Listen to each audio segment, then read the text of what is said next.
Hi there, I'm Frank, and welcome to Story Time. This is a story about building walls. On a beautiful day in sunny Wellington, sisters Jean and Joy were at the beach with the family. They were hard at work building a beautiful sandcastle with lots of towers. But suddenly, an extra big wave rolled up the beach and crashed into the sandcastle. The sisters gasped as the water toppled one of the sandcastle towers.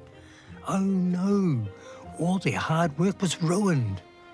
Grandfather Gung leapt into action, piling up sand between the waves and the sandcastle. "Come on, girls," he said, "we must defend your castle with a wall." Following Gung's example, the girls helped him build a wall of sand, tall and unbroken. "It needs to be strong as the Great Wall of China," said Gung. "What's that?" asked Jean.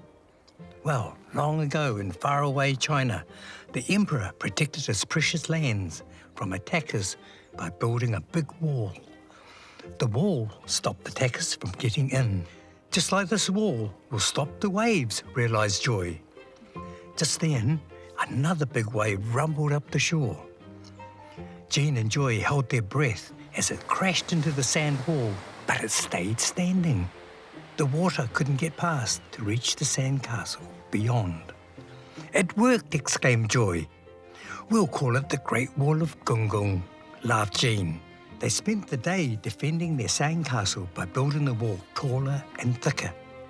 Gung loved to tell stories about the Great Wall of China, and the girls loved learning about protecting precious things from their wonderful and wise Gung. The end.